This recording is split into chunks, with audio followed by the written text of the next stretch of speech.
Welcome to Bowling Green, Kentucky, a place known for the Corvette assembly plant, a place known where there's a Corvette in practically every parking lot and on the street.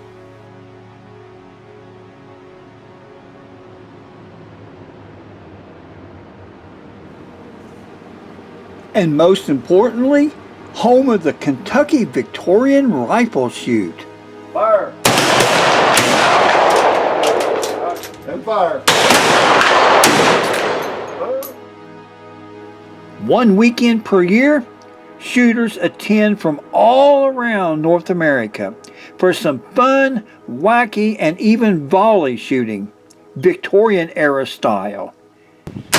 The Maniac Shooters channel presents the best of 2026 Victorian rifle shooting.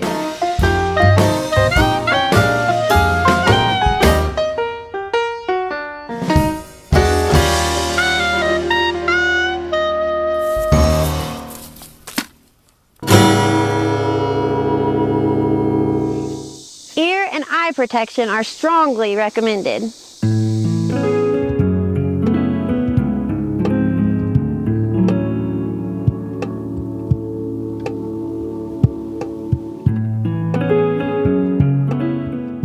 Once Martin wrapped up the safety protocol and the itinerary for the day, it was time to get into the action.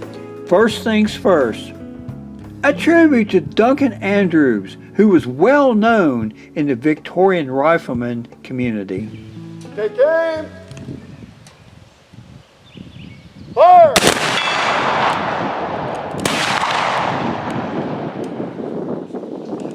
Hey, brother Kyle, what you got here? What you was trying This to is a tell Spencer me carbine. This one's in 45 Colt. Soldiers would have completely undone Let's all shoot it, of huh? this, taken Let's off see it the barrel happen. to clean it. I'm like, Spank no, they something would've down done there. this to you. So he first, Whoa, what the hit with some authority. What time range are you talking with this gun? So pretty much all through the Civil War. Oh, really? Okay. Okay. But they really started to hit major numbers in the force by, what, 1863, 1864. So Cool. Battle of Gettysburg onward, they really started to hit. Paddle something down there, brother. Oh, that thing sounds like a beast. Okay, that's finished. You have that. Oh, that didn't work. Yep. Got that for you. Nice shot. Brother Barry, what kind of an unusual gun you got with you? This is the Springfield 1855. Right, it was used quite extensively at the beginning of the American Civil War.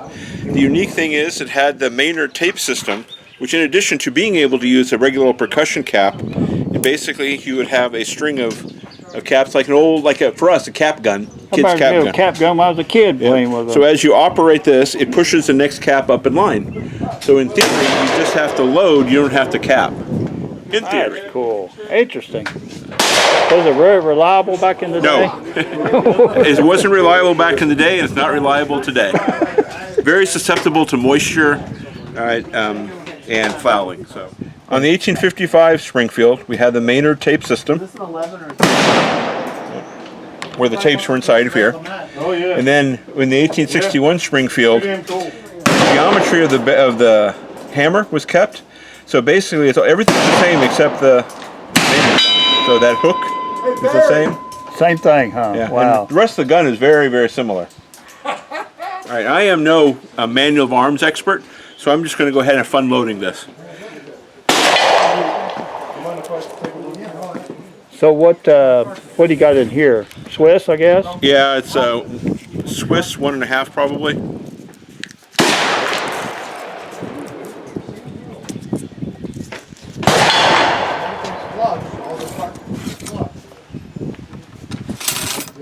Well, paddle something down there, brother. Whoop. Oh. Try it again. Now, every time you pull that back, does it cycle the next one Yeah, up? it does. Not sure why it's not going off. Way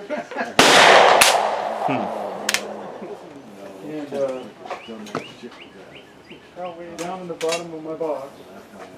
Let's do this. Get about there. Well, tell you what, let me fire this one off. Well, that thing sounds like a monster. That's your Dragoon there, Colt's That's that Dragoon. one I was shooting last year. I think. I can't remember. Hold what I on, was what did you shooting shoot last year? Single action. Well, I've never shot that. Yep, just like a single action army. There we go. Yeah, buddy. That was pretty ingenious. Well, that thing's a beast. It's got some power, man. Oh yeah. I did Oh, it was a different revolver, but something with like 240 grains. it was these guys again, but Yeah. All right, brother. Spank something down there. Awesome.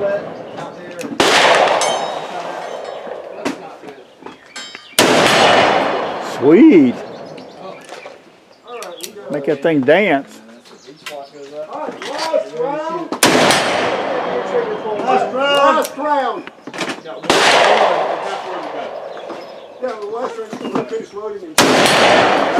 4 for 4. What was Chris shooting there, buddy? this is our Uberti Dragoon. It's this one's got a 45 Colt conversion cylinder, so that's all we're shooting out of it. Black powder 45 Colts. But originally these are muzzle-loaded cap and ball revolvers, and we've got our cap and ball cylinder here. And just like any other cap and ball, you load it from the front, the ramrod on the gun, and cap it on the back there. And you've got 6 shots of pretty heavy charges. That thing sounded like a monster. Oh yeah, they're pretty monstrous. They're big, heavy. These are the cavalry guns in the early part of the Civil War, and kind of from about the 1850s through the Civil War. Well, cool. Well, thanks for showing that to me. Sure. We'll see how this cap gun works. Put the spankers on it, Brother Barry. Paddle something. Wow, that thing hit hard. Cool. Oh, So- door so- open. The door. So cycle it again. I'm just kind of curious. What it do? Can you open that up and Yep. show us? Now, if you go shoot that again, You would just cock would it you do? and puts the next one Shove in another line. one up in place. Oh, that's cool. Let's just see here. This is without just the cap. Oh, what's weak? All right, this one's the Lamat grape shot revolver. We've got 9 shots in the cylinder here, and we've got a 20 gauge shotgun barrel underneath. 9 shots in that thing. Huh? Plenty of firepower in about a 4-pound package. So this was a Confederate revolver that was used pretty late in the war for the most part. Can we see that thing shoot? Let's do it. We'll see. All right, brother. All right, let's go Put for the it. We'll do weapons we'll to do the it. shotgun first there. Paddle that thing. Oh, God. My goodness. Well, that thing is, I feel like a cannon. Dude. There you go. Sound like a church bell going off. Cool. Dong. And that's all she wrote, man. Cool shooting. Well, thanks for showing that to me. Absolutely. That is neat. We'll have to give her a wipe down before we load it again. Yeah, Dan, it's a 36 Colt Navy, 36 Colt and I'm Navy. using original Colt bullet mold with it, with the paper. Oh, cool. Oh, it's like a church bell. Wow. Wow. Yeah. Spanking it. Paddling that thing. Woo. How many grains what do you got in it? I think Swiss? it's 15 grains of 3F Swiss. 15 grains is it? Yeah. And that thing sounds like a Yeah. cannon going off. Blake, what we got here today, buddy? Got an 1842 Aston pistol. I never heard of one of those. That's pretty cool. What caliber is that thing? 54. 54. It is the first percussion sidearm adopted by the U.S. military and the last smoothbore single shot. If I can hit anything. Well, you're shooting about like mine.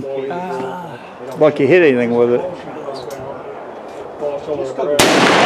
God, that thing sounds like a monster going off. I do not know the original load. I'm loading 30 grains of 2F in it.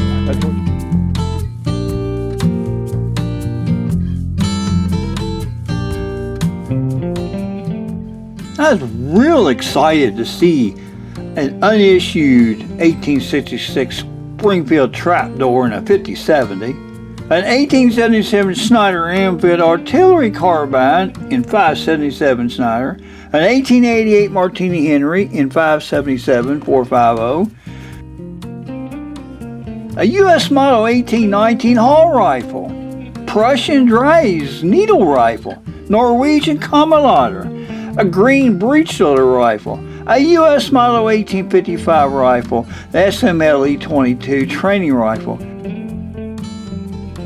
I have never heard of some of these Victorian-era rifles, but the opportunity to come here today and get a chance to pull the trigger on any one of these guns by just pointing and asking is just absolutely priceless.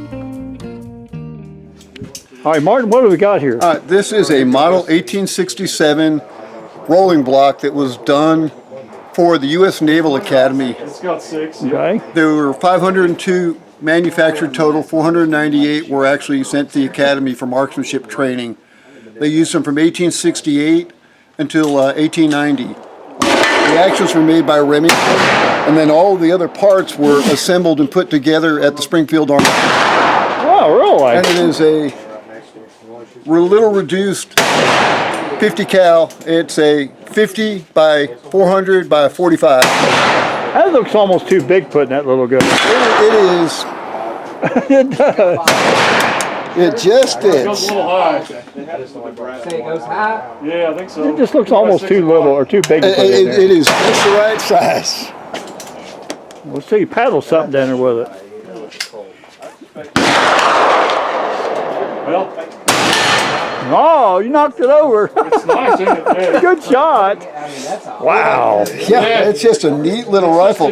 What's kind of interesting about it is just how high that comb is. When you look at the stock and then how high the comb is and how thin it is, and it's just very comfortable the way it sits in that shoulder. That thing shot real well. You knocked that steel over. And the neat thing is, I would, if I was a betting man, I'd say this thing probably hasn't been fired since 1890 to 1900 Oh, too. it looks nice. All right, we've got Mark here going ahead and shooting the Naval Cadet. Just lock up or what? Yep, just push it forward. Pull us back. And yeah, make sure it's in full cock and you should be good to go.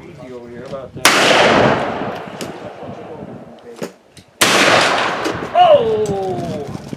I wish I could hit it. It's too good. It doesn't have much of a kick for a 50 with 40 grains of 2F. Hardly at all. Well, thank you, Martin. Let me shoot that. Yeah, you're welcome. All right, brother. What are you shooting over here? So 577 450 Martini Henry. Ooh. Go put the spanking on that silhouette down there. Hang it, that one chain hanging there. Spank it, brother. Woo! What a shot, man! I'm impressed. Woo! Try one more. Wow.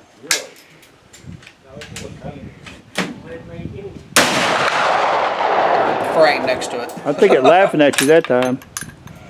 Wow, that thing's an awesome gun. Shoot. Brooks, and this is a trapdoor Springfield. Trapdoor. All right, so 100-yard target?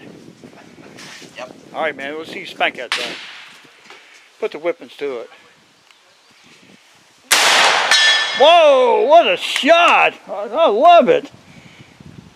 Man. Good job. Put the spanking on that old target.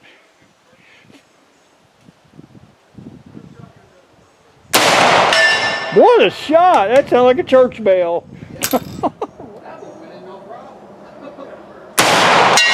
Nice shot. We got him dancing. Start making up. Ethan, yeah, this is an original 1842 Springfield smoothbore. Oh, cool.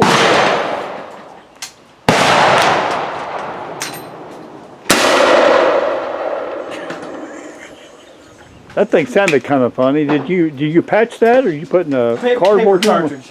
You done what to it? Paper cartridge. Cartridge? Okay, paper cartridge. That's why it sounded kind of weird. These are 650s. This is a 69 caliber, so you got a little bit of windage, a little bit of extra room in that barrel. Nice shot. Put the paddle into it that time. Good shot. I don't know if you hit it or not, but it sure scared it for sure. That thing's loud as it is. Yeah. That's awesome. Man, sound like a church bell again. Nice, nice. Oh, Jeff's gun made it happen. Very rarely do I miss a shot with this gun. That's a sweet looking little gun. It's a 50 on a Mama did good getting you that for Christmas. You should have given her 2 extra hugs or something. I do have the best wife. That's awesome. Wow. Cool firearms, right? I had an absolute blast attending my 2nd annual Victorian era rifle shoot. I have over 2 hours of footage to sort through, so I decided to put a second one together. So come back next Sunday, you'll get to see volley fire, you'll get to see more unusual firearms of the Victorian era. I almost can't wait to get it posted. Thanks for watching. And remember, Jesus does love you. Amen to that. We'll catch you next Sunday with more action from the 2026 Victorian Rifleman Shoot. We'll see you.